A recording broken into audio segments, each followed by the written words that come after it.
trainer, teacher, author of international title on CSR from IGI Global, storyteller, and a Lucknowite.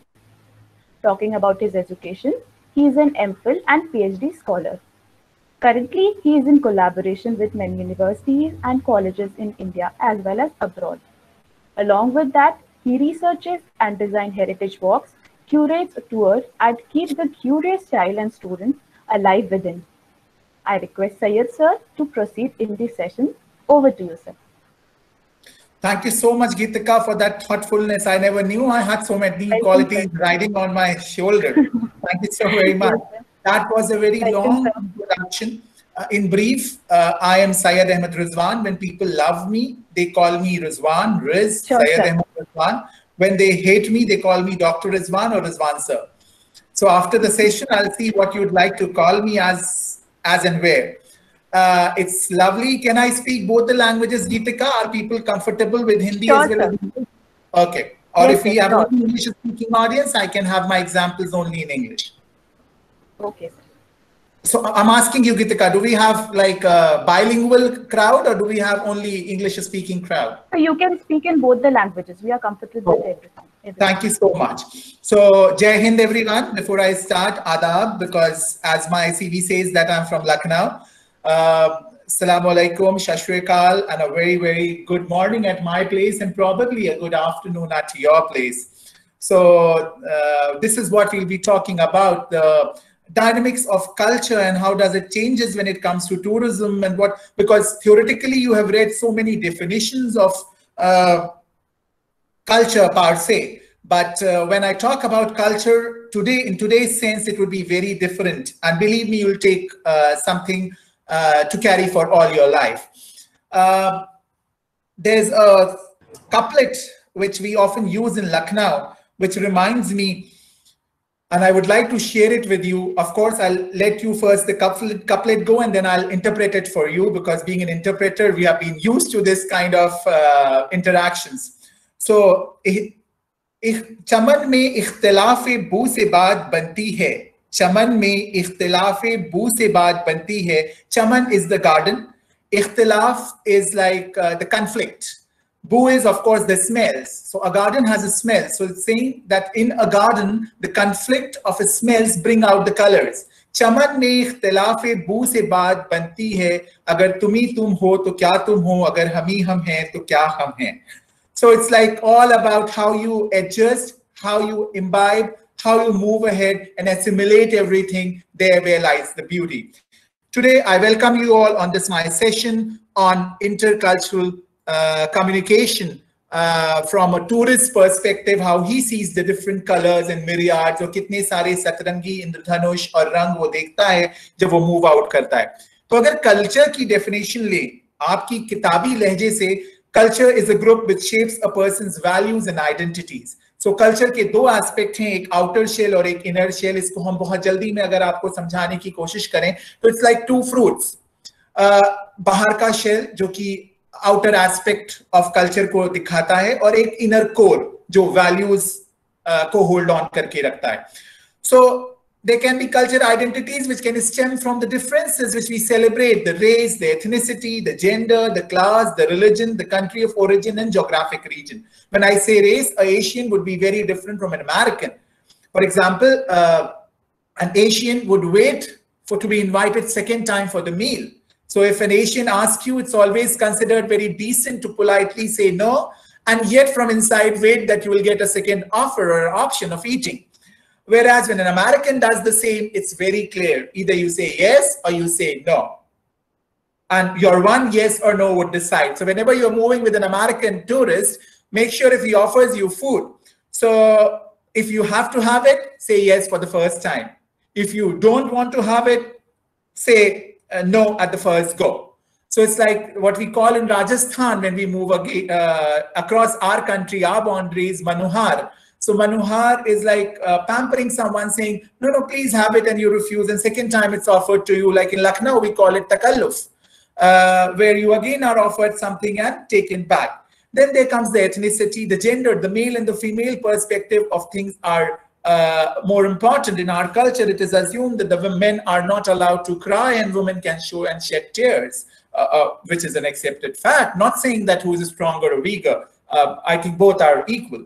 Then coming to the class, every class will have a different reaction, because we often say, reading one of the books, The Great Indian Middle Class, where we see that the middle class has been tied by too many constraints and conflicts and trying to maintain the status quo, whereas as we move upper in the hierarchy of the class system, we find that there is more freedom, and in the lower class we find more freedom existing in terms of expressions. Again, whenever I assume a Christian bride, I assume it her wearing a white color gown, wearing flowers, and bridesmaids walking along with her, and a church-like environment. Similarly, when I see a Hindu bride, I imagine a red sari with a lot of jewelry, with a sindoor, with a kumkum, with different kind of sola singhars that she carry across. Then country of origin will also differentiate. As soon as, forget about country, as soon as someone uses the greetings, we are able to decide, despite he may not belong to that place. As soon as I say adab, I'm tagged as a Lucknowite. As soon as I say Gadi Khamba, I am a Jaipuri. As soon as I say Shashre Kal, I'm a Punjabi, core at heart. So it depends on that, and of course the geographic region that you come from. But today, I will say culture is much beyond than all this. It is what you observe, how you assimilate it, how you try to adjust the kind of learning you have been into, and how you dewire your brain setting is what culture is all about. I had this experience. Believe me, I was a cough potato since my early age. And then later, all of a sudden, my pushing from the family and seeing my friends move around, I realized that the world is a lovely place to discover. And in that enthusiasm today, I'm very proud that I took these small stints at various places and learned as much about culture and places as I can.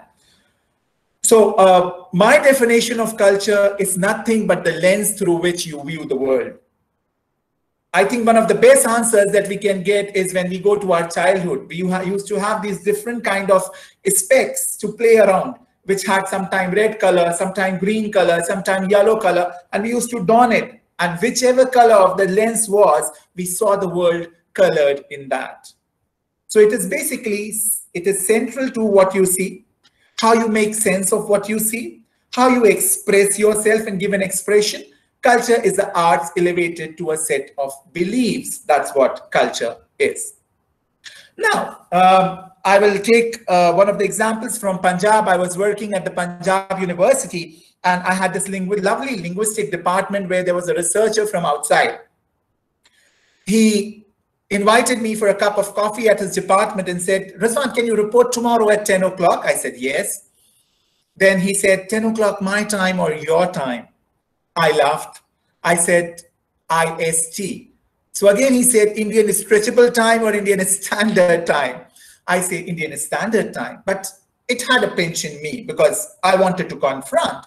I'll talk about this, that when we meet cultures, we have 3 C's. But before that, let me complete my incident that I'm talking about. So I said, I'll be meeting at Indian standard time. Next day, we had our share of greetings. Of course, he was a North European, so the physical distance was much higher. I was an Asian behaving like a South American. So it was like I was getting close to him and he was running a little far off. And I was getting, because the sense of physical proximity is also different in a different kind of atmosphere. You meet someone from South America, maybe it's not surprising that he or she may come and just hug you for the very first time he or she sees you, which I'll never expect with a North European to do that at all, because there would be a very formal and a longer distance sense of a space.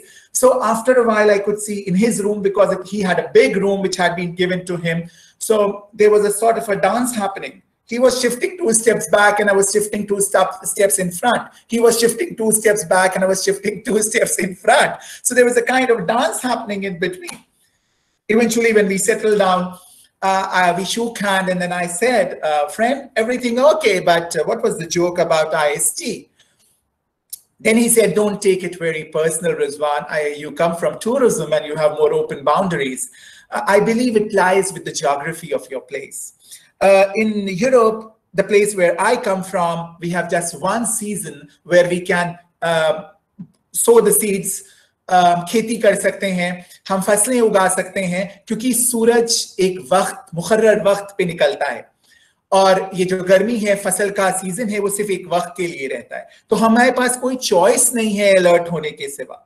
You have been bestowed or rather been lucky enough कि you have been born in a country जहां 3 फसलें बड़ी आसानी से पैदा कर लेते हो तुम।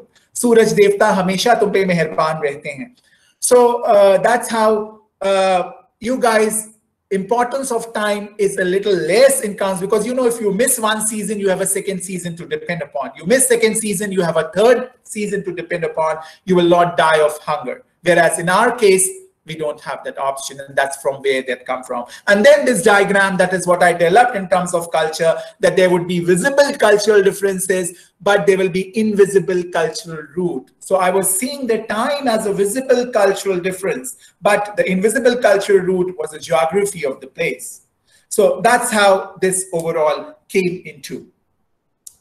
Being at Lucknow and being a self-learner, it was very starting since I started my heritage walks. So there was very few people to guide, and rather I had to depend on people from outside India for all the information and for all the learnings. And sometimes that time net was also not as popular. It was very expensive in terms of a student who has just moved out of the university to afford internet. So all the learning was more of practical. So I still remember my first Japanese guest who came to Lucknow to do my heritage walk. And it's a lovely story. I'll share it with you. When he came, his name I still remember. He was the ambassador to India, His Excellency Minoru Kukuchi. And I had to meet him at a certain point. Lucknow has this very famous old city known as Gol Darwaza. So I had to stand at the Gol Darwaza, and I was waiting for him. And after a while, I could see him coming. And I was, because one of my first assignments, I was very alert and very excited at both at the same time. And that gives you a deadly combination to let yourself sometime go loose or become too stubborn. So that was there. So as soon as he came, he was coming, and all of a sudden, after maintaining a certain smooth distance, he bent. And then I had exclusively no idea except to reciprocate, because that I was told that if Rizwan, you don't know what to do, always reciprocate. So I also bent down. And then again he bent down. And then again I bent down. And then again he bent down. And then again I bent down. दूर से देखने में लग रहा था कि 2 मुर्गे आपस में खाना खा रहे हैं.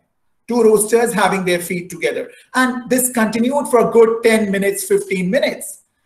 And उसके बाद मेरी कमर सिर्फ इस लायक रह गई थी कि मैं मूव का एडवर्टाइजमेंट कर पाऊं और कुछ नहीं. And I stopped. And as soon as I stopped, he also stopped. So there came my learning that I had to stop first, and then he would have stopped. It was very normal. We could have stopped at second or third go, or he could have told me. So, but that's a cultural difference that he had. So this is one of the examples that I shared with you. Now, when I was talking about culture, there are 3 things that happens when you meet a new culture. The 3 things that I'm talking about are 3 C's. Either you confront a culture where you say that you are right. You consider yourself as right, the Johari window, I am okay and everyone else is not okay. You complain and you get into a social bubble where you find people from your own community, your own place, your own origin, your own ethnicity, your own race, and you try to build up a new environment in that greater universal set. Third is you conform, and this is one of the best stage friend, confirming. You adapt to the benefits, you observe, you learn the behavior of culture, and try to imbibe and align it with your own societal beliefs, and consider that, okay, at my place, it happens like this, and at this place, it happens like that only. Coming back to a few of my heritage walks experiences, I still remember I had to pick up this lovely lady from Moldova, a place which I've never ever seen on the map itself, forget about listening about it. So I was all prepared in one of my best business suits, carrying a nice bouquet, standing at the airport, smiling. And this lady came up. Of course, as a courtesy, chivalrous, I opened the door of the car, asked her to have a seat. And she sat down, and then just to break that awkward silence, and not starting directly with Lucknow, because next day she had a city tour, I said, I have to talk. And as we Indians are, like, aapke bachche kitne hain? Aapke bhai behan kitne hain? So I started with, how many brothers and sisters you have? And believe me, after that, I've never asked this question from anyone. It's because of the answer that she gave me. She said, I have two brothers, real brothers, and then I have one real sister. Then I have two brothers from my mother's side and two sisters from my father's side. My God, believe me, that was an arithmetic, algebra, geometry, what it was. It was like an SSC paper where I was calculating Mary is the mother of John, and John is the cousin of Joseph, and Joseph is the son of Miranda. So what's the relation between Miranda and Mary? So it was like that. And I realized I don't have to ask this question ever again. Similarly, I remember another experience at the airport where I had Susie as a client. She came from New Zealand, and I had to pick her up. And just to break this awkward silence, again, I asked her, okay, how's your husband? Are you married, Miss Susie? And I could see she saw me from top to bottom with this stare looking at me. And of course, they know how to, unlike us Indian and Asians, they know how to curtail their emotions. But I could see that was not a very positive reaction. She saw me and she said, sorry, I don't want to marry you, even if you are the last man on earth.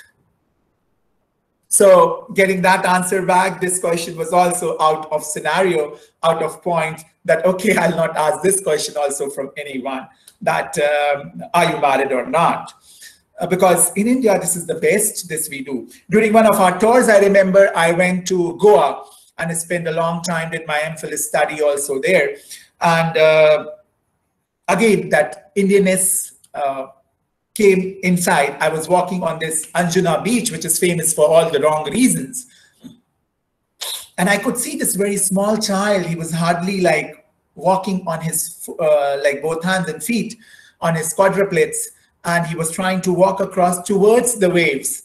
And probably the father in me, the Indian father in me, all of a sudden took a jump up. And I rushed and I picked up the child from the water. And I could see a lady running, coming from one of the shacks, who was busy enjoying her smoke. She came over and she said, how dare you touch my child? I said, I'm sorry, madam. I could see that he was going near to the water and I just wanted to help him out. She said, but how dare you touch him? You know, he's learning how to survive and you stopped him from doing that. I said, I'm very sorry, because as an Indian traveler, as an Indian tourist within the India, whenever I had to break the ice, the best part was taking out a cookie or a candy, offering it to the child, or just touching his cheek and saying, oh, you have a lovely child, and the mother melts all across. But here, instead of melting, mother was ready all to melt me across. So these are little cultural learnings that I got to know moving through my journey called life, and in the university called life. Okay, so I told you about the 3 C's, which is confront, complain, and confirm. And I'm sanguine, and I hope and I pray that after we finish this session, we all fall into the 3rd category of conforming and adapting to the behaviors, enjoying the diversity, the beautiful colors that God has bestowed in the human race and their behavior. So cultural conflicts arise because of the differences in values and norms of behavior of people from different cultures. A person acts according to the values and norms of his or her culture. Let me create a scenario. And the scenario is that maybe like a child achieves something in an Indian environment. Maybe he has the higher secondary results are about to be out. So let's imagine that the higher secondary results have come out and the child has scored one of the best scores possible. So any one of you can come up and speak and tell me that what the scenario that you see in this. Anyone. May I ask Akanksha or Abhigyan or Aditya, Adnan, anyone can speak up. These are the, I'm not being partial with alphabets because it's an alphabetical list. So maybe like, that's why I'm taking the name. So what do you see? This young Indian higher secondary boy gets an extraordinary grades and come back home. What would he do first? Am I audible? Am I touching live audiences? Anyone? Yes, sir. Yeah, Mrinalini. Okay, and yeah, someone was speaking. What's the scenario you could see? Come up.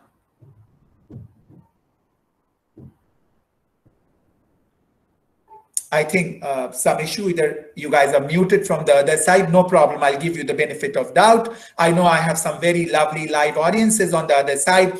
I think the best thing he would do is like come and touch the feet of the parents.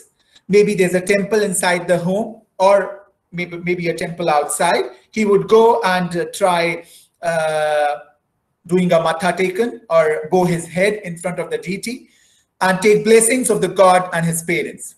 Whereas in a Western culture, if we see a child may come back, pop out a champagne from the freezer, hit it and open it and say, "Hey, cheers, Dad. Today I've done it. It's all yours." So this is the difference of culture in both the societies, and both are equal. Both are like, it's a celebration. It's at the end of the day, celebration. We celebrate it with respect, and they celebrate it with a different kind of achievement. Okay, so, but saying that this is correct or that is wrong, or this should be done or that should be done, is what is cultural biasness. And that's what we need to remove after this session. This is one of my takeaway, my objectives, and my pampering. So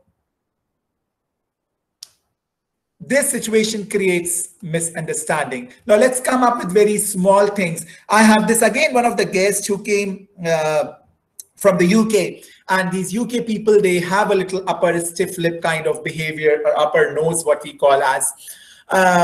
And I was taking him to this very old part, which was settled by the Britishers, known as Hazratganj. और हजरतगंज जाकर मैं इनको थोड़ा सा एक लेन है, love लेन कहलाती है, उसको घुमा रहा था, और वहां पर एकदम से he said, "I need to powder my nose." So वहीं पर एक सोलोमन करके एक शॉप है, जो कि एक फार्मासिस्ट हैं. मैं उनके यहाँ गया और मैंने उनसे एक जॉनसन बेबी पाउडर मांगा, because I considered it to be the safest. I know now no longer it remains the safe after all the cases, but that time I thought this is the safest. I took the powder, a small powder box, and gave it to him. He said, "Thank you," and he kept it. After a while, another 10 minutes, he said, "Gentlemen, I need to powder my nose." I said, maybe he deserves a bigger box. So there was another shop, Sevakram and Sons, where I stopped again at the pharmacist. I bought a bigger box of Johnson powder, talcum powder, and I gave it to him, saying, "Sir, you may powder your nose." And this continued another 15 minutes of walk. He said, "Gentlemen," and this time I could see an uneasiness. He said, "Gentlemen, I need to powder my nose." And I was like, I need to call up somewhere. And then I called up one of English professors, and I asked her, "Madam, I have a client from England and or either Scotland, and he's asking me to powder his nose, and I've given him a small packet and I've given him a bigger packet, a box, but yet he's not powdering, and every time he's saying I need to powder my nose." There was a loud laugh on the other side, and the professor told me, "Rizwan, he needs to use the restroom. Search a washroom for him and take him there. That's what powdering of noses. You have given him the wrong product. You could have given him Huggies. That would have worked better than giving him Johnson powders." And I was like stunned. I took him to the one of the hotels, which was on the way, the Kapoors, and I asked him, "Sir, you may powder your nose." And then he smiled and he went inside. And later I went to meet that English professor to say thank you to her. And I asked her, what's the origin of powdering the nose? Because nowhere the nose was involved in powdering it. So she laughed and she said, "Rizwan, they had these theaters and they had these cinema halls initially. So between the cinema hall and the restroom, there used to be a small room where the smells were kept. And so that anyone who uses the restroom before coming back to the public area, before coming to the theater, is allowed to use a little smell so that it's more pleasant. And that's what powdering of nose was. So that was a point in learning, and that's how I learned a little about the eye contact also. So in most of the culture, it is believed if you maintain an eye contact, it indicates honesty, straightforwardness, and someone who is very honest. But in certain other cultures, it may consider very rude staring at someone, because I remember this one of my tourists, she had a little one eye closed and one eye opened, and I couldn't notice it when I was doing my interpretation. But after a short while, when I was sitting at the restaurant and we were facing each other, for a quite long time, I thought the lady is winking. And I went to her and I said, "Oh, thank you, ma'am, but I'm already engaged." And she said, "I'm sorry, but I have a problem with my left eye. And it's like it's semi-closed since birth." So I said, "Sorry." And then I realized that winking doesn't everywhere means that it's like someone is hitting on you or someone is proposing you or you are a man in shining armor. It's like it could be sometime as simple as someone is having a birth defect. So it could be like that only. So eye contact is like one of the first things that we do. In USA, I believe one of the most effective way of doing an eye contact, earning someone's respect is like to look into their eyes, create a bridge, and prove that you're honest. But in Arab world, where I am currently in, seeing too much someone, especially the opposite gender, is like not considered comfortable at all. So seeing too much is bad, and seeing too little is a kind of dishonesty that you're doing with the guest. Coming to the Arab culture, I have very interesting story to share, if you allow me to do so. I had this guest who came from Arab, and of course, this sheikh wearing this dasha in white and black color, lovely suit, women all in black and men all in dish dashas. So I went, and already my client has told me that, "Rizwan, you will not wish the women.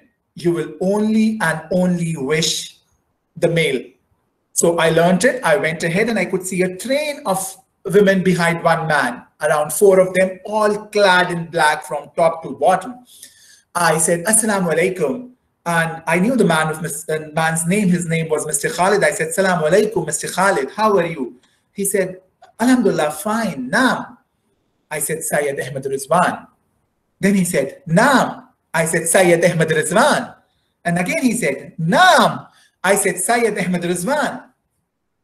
And he said, "Naam." They are very respectful. So I had to quickly go at the side, call my operator at Delhi and ask him, "See, you have sent this Arab client, and after like 3 times he has asked my name, and I've told him, now he's asking for the 4th time." He said, "What is he saying?" I said, "I asked him, 'How are you?' 'I'm fine, I'm Rizwan, your interpreter for the day.' He's saying, 'Naam.'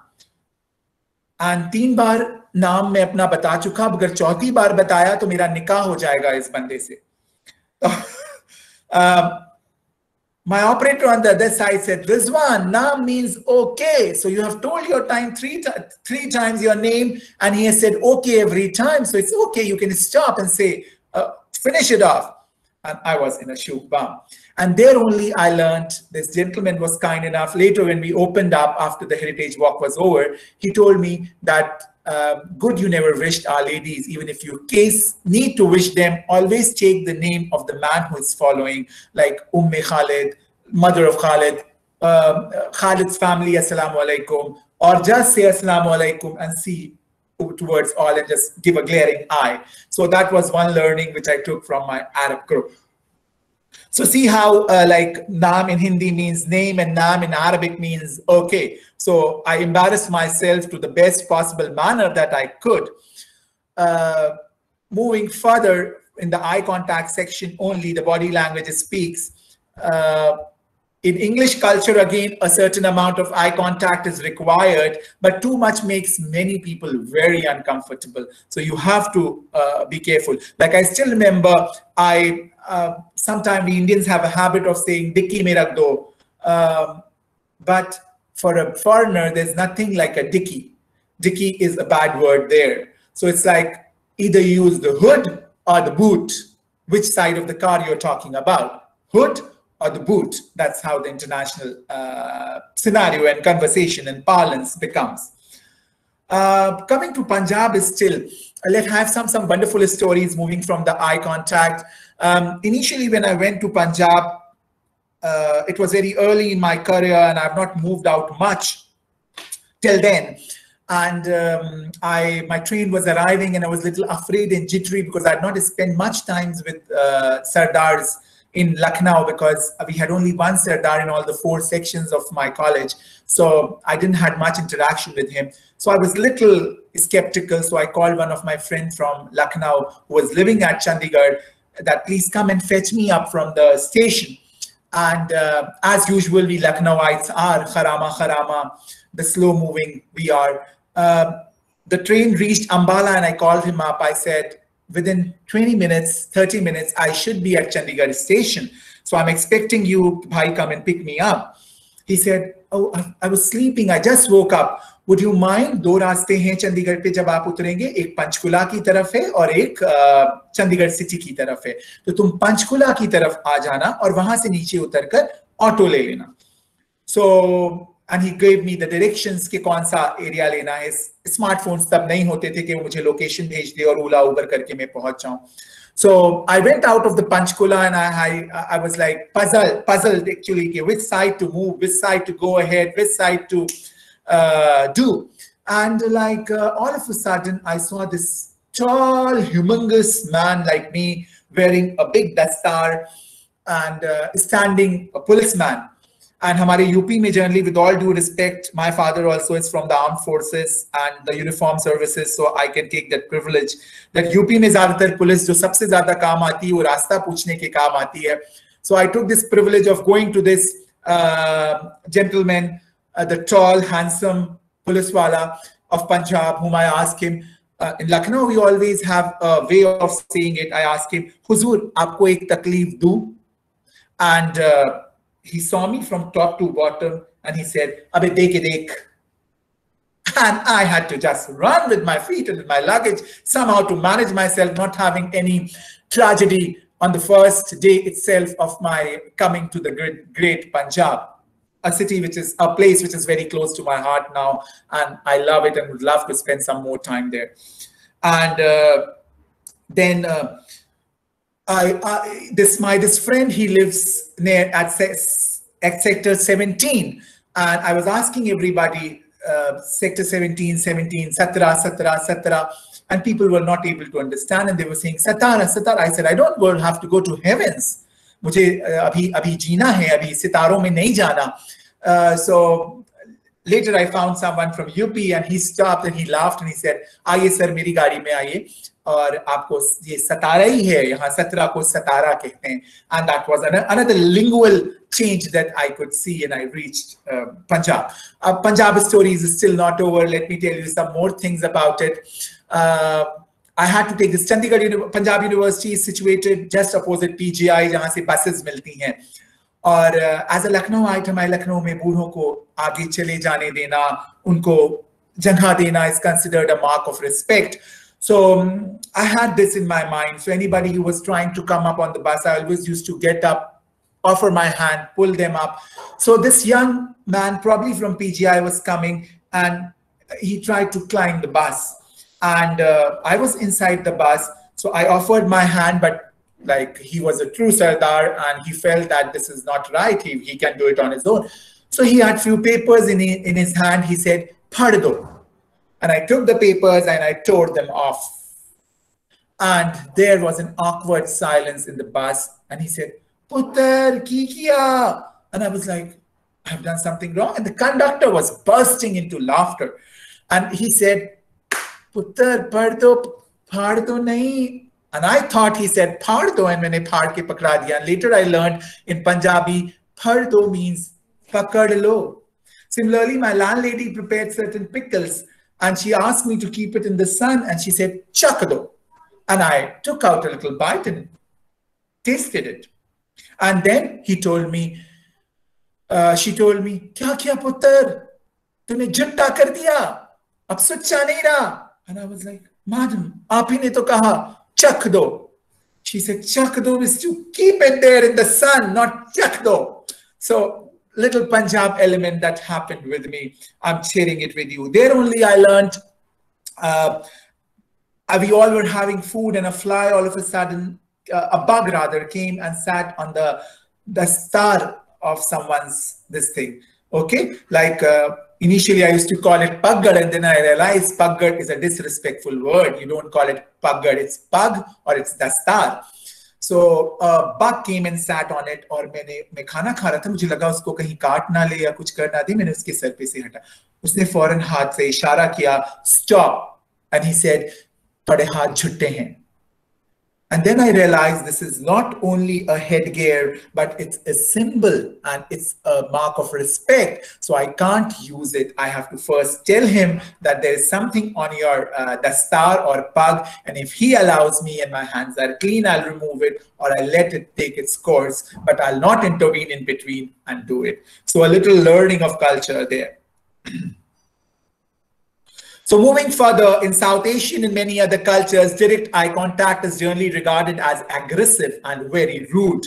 So you have to be very careful in South Asian, this thing that you have to be very careful in South Asian considerations and talk about it, that you don't have to be very direct eye contact. You give a passing glance and then again you talk. You give a passing glance and again you talk. You give a passing glance and again you talk. So this is how we move ahead. Now, what creates this kind of fear factor? Like often when I used to go, and still when I have these people coming from new cultures, despite being exposed to so many of them over a variety of time, there is still butterflies in my tummy that I could say, ek gurgurahat hoti hai. Some other class, some other discussion, we will be talking about the brain that we have in our stomach, not only in our heads. So wo kyun ek butterflies in the tummy wala expression hai? Because communication ke through hum uncertainty reduce करने की कोशिश करते हैं. But जब हम किसी गैर से, किसी अननोन से, किसी अनजान से कम्युनिकेशन की कोशिश करते हैं, तो जो अनसर्टेनिटी लेवल होता है वो बहुत हाई हो जाता है और ये प्रिडिक्ट करना कि उस स्ट्रेंजर का रिस्पॉन्स क्या होगा बड़ा मुश्किल है. I remember I went to Thailand probably, or any of these Southeast Asian countries, and we had this lovely guide trying to explain everything, the minutest part of the monument, the design, the color, the dynasty, everything. And most of us were Asians. I had a friend who was from Europe. So he also had joined in with me. So we all were laughing, smiling, giving expressions as if we are understanding and enjoying it. And we were definitely of this because the guide was very charming. But this gentleman, he was like, his face was like a smiley, which shows a straight line. So definitely because of his culture from where he came from, he was understanding, he was a little bent in front, which proved itself that his body language showed interest. But this guide was seeing all of us and then she was seeing her. She was seeing all of us and then seeing her. She was seeing all of us and then seeing her. So I could see there was a bit of discomfort existing between the guide and my European friend. So once the show was over, because I strike quite a nice chord with the guide, being in a similar profession of heritage walks, she took me at a side and she asked me to call my friend. And she literally held him and she shook him. She said, "Wasn't I good with you?" And I could only remind of the medicine bottles that we have written on it, "Shake well before use." So she wanted to take the expression out and she was shaking that man. So she said, no, you were pretty good. You were fine. You were excellent. And I was enjoying and imbibing. And I had to intervene and I had to explain to her that he comes from a totally opposite side of the world where showing off your expressions is not much of an in thing like the Asians we all do. So it's like, of course, you all are the internet boomers, the internet generation. For you, it's easier before you go to handle a certain kind of client to get and know, or if you're going to another place, it's better to read and ask for to your friends on Insta and on Facebooks to ask them whether they are comfortable and like what kind of culture does that place has, and how would you react if someone says that. Okay, because again, coming between UP and Punjab, I could see that in our culture, whenever someone has to touch the feet, he has to literally give push to his back, touch the thumb or the fingers of my feet, take a little dust, and then put it on his head. Whereas in Punjab, it's just like you're picking up a dumbbell. It's peripona, peripona, peripona. And you know, sometimes you don't even get up from your chair, someone enters and you just put your hand a little in front, bow down a little, and say peripona, and that it goes. But in the UP, it would consider very rude someone who is not even getting up and not trying to give a little pain to his back unless he or she has a slip disc to touch the feet and do it. So a stranger's response is one of the greatest hurdle in terms of it. So in case of an emergency, you exactly don't know how to react. The best way is to ask a person, what do you expect me to do? Like I remember taking one of my groups for a heritage walk, again in the labyrinths of chalk and Aminabad, and we have this ladder which was pasted across the wall. And all of a sudden, this first world group, they stopped and they started talking to each other. This awkward silence or this sudden stoppage of the tour told me there was something serious. And I stopped and I asked the group leader, I said, everything okay, sir? Can I be of any assistance? Or you need a break? You want me to stop at a side? Of course, humbleness and politeness is one thing which is universal to cultures. So the group leader told me that passing under a ladder is considered to be a bad omen in our country. So would you mind that we wait until the ladder is removed? I said, don't worry. In our culture, we can go and get the ladder removed. So I went ahead and I requested the gentleman, can I hold the ladder straight so that my group can pass? And later, the group leader was kind enough to tell me that it's just a precautionary measure which has been taken up by the society in this way to imbibe it in a better fashion, that if like a person is having a hammer or a nail or any tool in his hand and someone passes by and it falls from the top, there's more chances of hitting the head or having an injury. So it's more of a safety precaution, but just to make it more universal, more practicable, more nice and more advent, we have engaged it into a social kind of norm. So just to make it more prevalent in the society. So I could get that. It's like similar, like when we see a cat crossing our way and kind of superstitions which we say now. We stop using the word superstition because people may take it otherwise. We say the belief system that we have in the society. One of my way of showing that how conforming to the culture is like better. Now, a few of the strategies that I would suggest is like you may passively observe the stranger. Always I do that whenever I go for my heritage walk. I just do not jump into the group. I try to stand a little away, farther away where they are not able to notice me, and I see the interactions between them, how they do it, and how they are doing it with the fellow people around. And then I get a lot of clues how to have to behave. Then you may see informations from your friends, your books, or internet, or you may directly ask the person who is there that how would you like me to behave? And if nothing else happened, put him in a similar situation. Sometime like drinking water, I was about to drink my water and I never knew how should I drink it. Should I take it in one gulp? Should I sip it slowly, or the way we do it? So I just, to know it, I said, oh, you know, one of the culture in the Oriental culture of Lucknow, the Muslim societies of Lucknow, when they drink water, they have to drink water in 3 sips. The first sip has to be small, the second one has to be bigger, and the last one has to be the biggest. And then before starting, we take the name of God, and after ending it, we thank God for the water that has been given. And then he said, oh no, in our culture, we have to sip it sip by sip, and it has to be very slow. You have to be very elegant while you're drinking water. And then I realized I don't have to gulp it the way I do it at home. So I took my water sip by sip. So this is like throwing a bait to catch a fish. So that you could do in this scenario. Okay, now languages speak. One of the current observations that I have from many of my friends out here, they told me that most of you in Indian, especially from the south side, have a habit of shaking head like this. So even it's yes, it's like this. It's no, it's like this. So rather that in our culture, we have yes as this and no as this. So even if I'm saying yes, it will be difficult for you to believe that I'm saying yes. I've taken an example of just a small hand movement. A gesture like this is like something great, impeccable, wonderful, nice.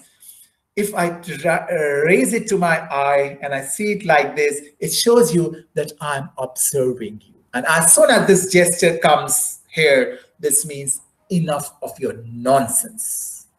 Enough of your nonsense. So you could see the same gesture moving from here with the whistle, going to the eye and seeing, and later moving in the middle towards your chest could change. Same as namaskar. A namaskar over here is very welcoming. Whereas when I say namaskar, which goes above the head, Jai Ramji. Get lost, man, get lost.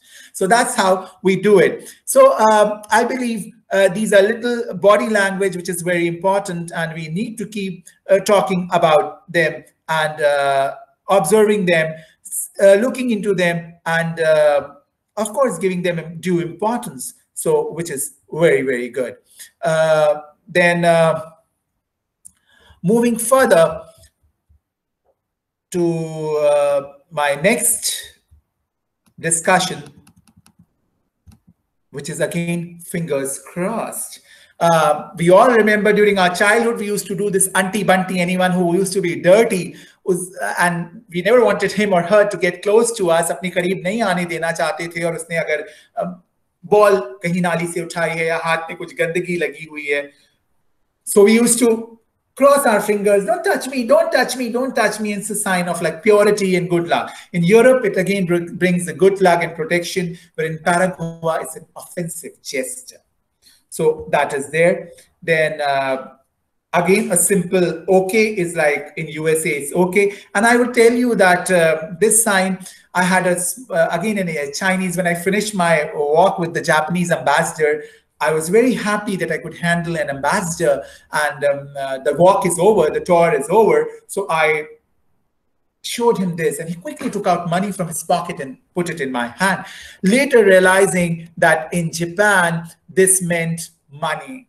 In Russia, this means penury, begging, or zero. In Brazil, it's an insult. If you have to insult someone, you would do it. A simple gesture like hands up would have a different kind of meaning everywhere. So we have to be very careful while showing. This is a Spanish group which comes, and believe me, never take them. They are the most miser of all, and they will not pay you any tips. Rather, if you are eating something and you offer them, the whole hordes of them would come and start eating with you. So never ever offer anything to them. That's a golden rule, I'm telling you. So these Spaniards, they come for these bike tours to India, and I was handling them, and also we all were on the bullet doing a bullet tour of Lucknow. And in the middle, I showed them the La Martiniere, which is a French monument from the side of the Gomti. And I raised my thumb to them that, see what a wonderful monument. And they all stopped as such, not relenting to move. I got down from my bike. I said, sorry, excuse me. I didn't ask you to stop here. I was just showing you that it's a wonderful monument and you could see this. And it was like with this hand gesture. They said, I'm sorry, but this is very offensive. Very, very offensive. That reminds me that after Minoru Kikuchi left from Lucknow, and I had this friend who needed a scholarship in Japanese. So I recommended him, and he went to Japan to study. And it was his first day in the class, and he went inside, and all of a sudden he had to go to the washroom, and he raised his small finger. Showing finger in any way, any format, any size is a big no-no. I would always say, please don't do it to any nationality in any culture. So he showed his little finger, and the class, there was a little mumbling in the class, a chuckling in the class. Then, of course, his bladder had a limited capacity. So after 10 minutes, again, this poor man, he showed his finger. And the class this time had a little more louder giggle because Japanese are very well behaved, very composed and calm. So there was not so much of a ruckus. But then things went beyond the control, and it was, he couldn't tolerate, and he put his hand up and he said, "Excuse me, professor." And now this time there was a loud laughter, and he rushed out without seeing. When he came back, his fellow friends told him that this gesture in Japan means, "I need a girl." So that was very humiliating and very embarrassing for a student for first day in a class to show fingers and do something like that. Similarly, this means "I need a boy." So these two gestures, that's why I would say that hands are the most dangerous element when it comes to body language. So in terms of intercultural communication, avoid doing it. Avoid doing it. Okay. This is what I discussed with you. So the challenge is that every day is a new challenge. Every customer is very, very different. You can't consider them simple and same. Accept the variety, enjoy it with the taste. And now again, this sign is like when someone asks you need food and I do this, it means little. If like you're talking to me something and I'm not able to do it, if I do it in Italy like this means what do you mean? And if like in a Greece, you are standing and you do like this, someone does like this, it means it's perfect. But if an Arab do like this, that means you've reached his patience level. That means shuya sabr, patience. Please, would you hold on? Would you wait? So this is like a sign which says that you have to be this thing. Now, this is one of my favorite signs, which I always say in Texas. Whenever we have this, cowboys do it, they mean like big horns, okay? In the modern parlance, if I do like this, it means that I'm on a telephone, I'm on a call, I'm talking to someone. But if I do it at Brazil, this means your wife is cheating you. So far, so good. But the second question is more dangerous because the other person would ask you, how would you know, gentlemen, that my wife is cheating me? Are you the partner in crime? So be very careful while doing signs. Now, never touch the head of anybody because head is considered to be the abode of God. This is what goes when we pray in front. So it's most of the cultures, especially in Thai, I've seen that they consider it very, very this thing, sacred. Triangular shapes are not considered good in Hong Kong, Korea, and Taiwan, despite we see that the star sign in India is considered very good. In Israel, it is considered as the sign of David. In India, it is considered of balancing, of rather a representation of Shiva, where we talked about the yin and the yang, the negative and the positive, where we talk about the men and the women energy, the two triangles crossing each other, balancing. So that's positive. But in Hong Kong, Korea, and Taiwan, it is considered negative. The number 7, which is considered so lucky in the Islamic societies because 7 heavens and 7 earths and 7 so many things, 7 colors in the rainbow. But in Kenya, it brings bad luck. In Czech Republic, it is positive and has a magical connotation in Benin and Africa. Similarly, number 10 is a bad luck in Korea. Most of the places do not have number 13 in their lift because they consider 13 as unlucky. Number 4 is considered death in Japan. Because number 4 is called as Sheen, and Sheen is also another word for death. So they'll never give you anything which is 4 as a gift. We should also never give anything in souvenir to a Japanese. I know it was a bad joke, but I read it somewhere that one of the ministers, Shinde, he died in a car accident. So people were saying that it was his name which represented 4 and which represented death in Japanese. Of course, nothing related to that, but I just shared it with you. Now, red Of course, in Indian culture, bride's color, happiness, joy, or getting married, that is there. Just to pass on one of the lectures that I was taking on happiness, I read somewhere that people who marry are happy. They marry when they're happy. But the side line which said that the research equally proves that people who divorce are equally happy after divorce. So coming back to our happiness, like when you see the red color in a bride, we consider it as happiness, whereas in Africa, it represents a witchcraft, so which is very different. People have a certain kind of commonality. Of course, they will differ within a certain society, like in India we do, but still there are certain commonalities. Try going by them, because more than time they are true. Like a French, they would like to have some numbers and figures and these things. Americans would be linear, fact-driven, and number-oriented, impatient. You can't fit too much things in their itinerary because they want to end it across. Asians, they would try avoiding conflict, put a false smile on the face, and then later maybe try to curtail any anger of expression. And when it really goes beyond their limit, then they show their anger. So these are their Russians. When you talk to them, you will feel a whole theater is going on. So that's how it is. So when you're preparing to meet with people, always prepare, especially when you're giving a souvenir, you have to be very careful. Like I remember I gave this, I had this Israeli group coming to the Taj, and I gave them this replica of a small Taj to every one of them. And next morning when the bus was about to depart, they returned these gifts to me. They said, "We are very sorry, but we can't accept this. Thank you." And later I realized they told me that it was a symbol of a mausoleum, which means a grave. So I would not be accepting this.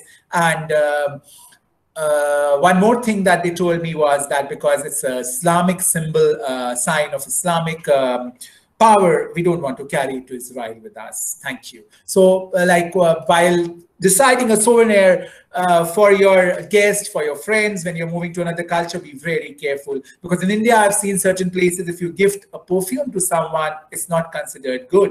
Handkerchief exchanging is not considered good. Whereas in the Middle East and in parts of Lucknow also, one of the best gifts that you can exchange are either flowers, which have been replaced, of course, now by plants, and books and perfumes. So I think the time doesn't permit me to go beyond this. Am I correct, Nikunj and Dr. Lama? And I can open the house for question answers. Gitika, are you there? Yes, sir. Gitika, I think Thank you, sir. I've reached my pinnacle. There is much to talk about, but I don't want to tire my audience. Maybe the remaining at some other time. Yes, sir. That was a very nice, informative session. You unfolded your stories very nicely, and you explained cultural differences are very important for our industry. So now I request everyone to open your chat box and start the question hour. If anyone wants to ask the question, you can unmute your mic. Thank you so much. Dr. Vinita, thank you so much. Yes.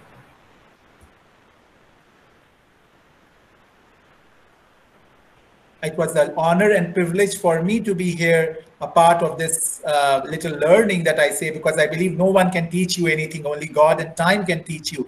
So it's like one of the best thing is like we can just be a co-learners to each other, and that's what I was trying to be today.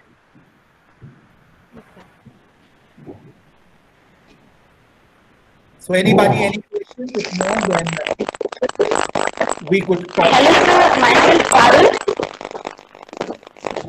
Hello. So actually, I was not able to. Yeah. So actually, I was not able to chat in the box. So I really liked the webinar, and it was very informative and also very nice, wonderful session. I just want to say that that's why I was writing in chat box, but it was not sending. I don't know why. Thank you so much. I really appreciate this gesture from your end. I'm very thankful. Thank you so much. So any questions, anything else? Bouquets and bricks, all welcomed. So everyone is thanking you in the chat box, sir. Yeah, I'm trying to respond from my end, but if I'm not able to, my personal thanks to everyone. Thank you, Sai Vishnath.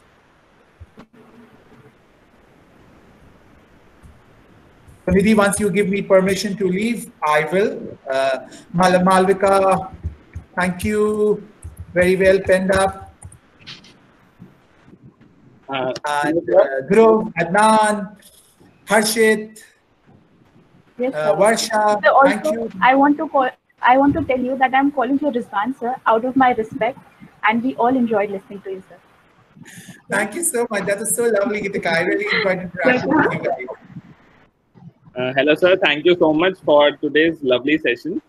And Thank sir, you. I had a question.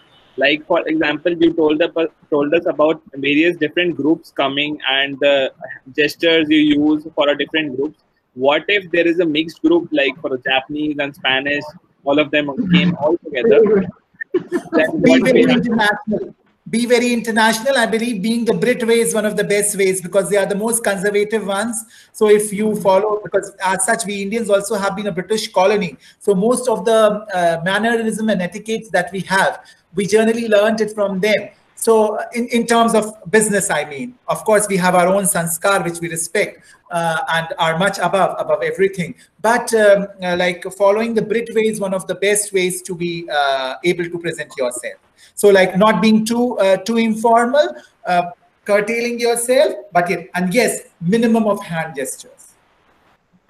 Okay, sir. Thank you so much. Like in Iranian, burping is considered to be very bad. It's like as good as abusing someone. So make sure you don't burp in front of an Iranian. Whereas in a Punjabi, if you don't burp after the eating, that means you never enjoyed your food. Yes, sir. Absolutely right. Yeah. Good afternoon, Rizwan sir. Good afternoon, sir. How are you? I should stand up. No. Please sit down, please. Thank It was you. a nice session. मैं बात का आधे घंटे का ही सुन पाया. I was in a meeting earlier. I wish I could have heard you throughout the session. Thank you, sir. That's come from you. It made my day, sir. And all of the audiences also have given very nice review. I'm so thankful. Rishabh, Sai, Rinsu, Tanya, Tushar, Ishani. We have a very good and interesting and intelligent bunch of students. Very nice students. I could see that, sir, and they were like, I created a story kind of atmosphere for them because I know they don't need gyan. This is a very gyani generation. Yes. So I created more. Very well informed. Yeah, very well informed. We need to learn a lot about technology. Thank you so much. Initially, they helped me a lot with the technology because it was my first presentation on Google. I'm more of a Zoom man. Yeah. Chalo, good. All well at your end? Yes, sir. Thank you so much. All your prayers, sir. Inshallah. Chaliye, we'll be in touch, है ना? Yes, sir. Definitely, sir. Okay. All the best. Take care. Thank you, sir. Thank you for the opportunity. Thank you, and everyone have a great day. So I can leave now, probably. Thank you. Yeah.